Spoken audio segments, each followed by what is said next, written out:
Assalamualaikum warahmatullahi wabarakatuh. Selamat pagi anak-anak ibu semua. Bagaimana kabarnya hari ini? Alhamdulillah sehat ya. Baik, di pertemuan hari ini kita akan membahas tentang tahap pengintisaran akuntansi pada perusahaan jasa. Yang mana kita minggu lalu sudah membahas tentang tahap pencatatan akuntansi pada perusahaan jasa. Anak-anak semua di sini masih ada yang ingat tidak materi minggu lalu? Masih ya? Baik, Ibu jelaskan sedikit tentang materi minggu lalu, yaitu jurnal umum dan buku besar. Jurnal umum yaitu setiap transaksi keuangan yang akan dicatat dalam sistem akuntansi harus dibuat atau disertakan buktinya. Kemudian, setelah membuat jurnal umum, kita membuat buku besar. Bagaimana langkah-langkahnya? Yaitu dengan cara memasukkan informasi dan akun-akun dari jurnal ke dalam akun-akun yang sesuai dengan dan yang ada di buku besar. Paham? Baik, kita lanjut saja pada materi kita. Materi kita hari ini ada pengertian tahap pengintisaran akuntansi pada perusahaan jasa yang terdiri dari neraca saldo. Ada yang tahu apa sih neraca saldo? Tidak ya? Baik, Ibu jelaskan sedikit tentang neraca saldo. Neraca saldo adalah daftar yang memuat seluruh saldo dari akun-akun yang terdapat dalam buku besar. Artinya, dalam pembuatan neraca saldo, akun-akun yang ada di buku besar kita catat kembali untuk neraca saldo. Nah, di sini ada tujuan penyusunan. Buat apa sih, Bu? Tujuan penyusunan neraca saldo itu untuk menguji apakah semua transaksi telah dipindahkan dengan benar ke buku besar dan setelah mencerminkan nilai transaksi yang sebenarnya sebelum dibuat ayat jurnal penyesuaian. Paham? Paham ya?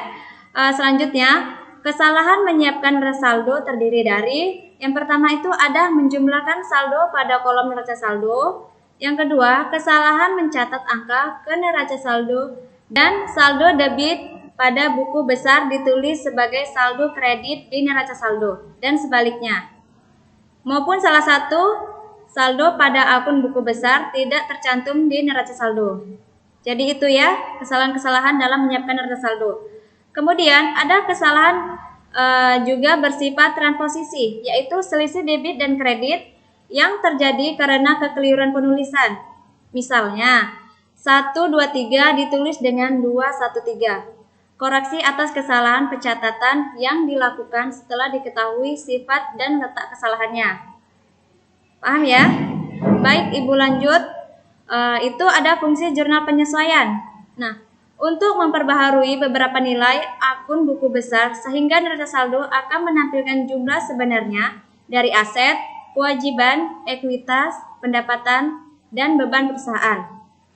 Kemudian, jurnal penyesuaian dapat dikelompokkan menjadi deferral dan akrual, yang mana akun-akun yang umumnya disesuaikan pada akhir periode akuntansi adalah yang pertama itu ada beban. Beban dibayar di muka, pendapatan diterima di muka, piutang pendapatan, beban yang harus dibayar, penyusutan aset tetap, dan pemakaian perlengkapan. Paham ya? Baik, Ibu jelaskan sedikit menyinggung tentang soal ya.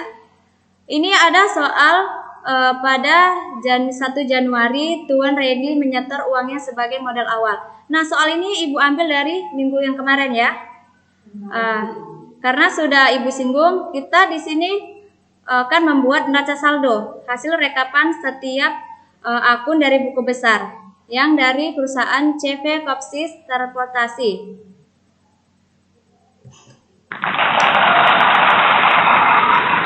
Di sini pertama ada nama akun kas. Nah, di mana didapatkan? Dapatkan dari buku besar. Kita buka kembali di buku besar kita. Kita lihat kasnya dan kita lihat kodenya. Itu kode jangan lupa ditulis ya, karena itu penting. Kita lihat juga sisi debit dan sisi kreditnya. Ya, begitu juga penulisan selanjutnya. Paham ya? Alhamdulillah. Karena waktu kita sudah habis dan materi kita Ibu cukupkan sampai di sini dan kita lanjutkan pada pertemuan minggu depan.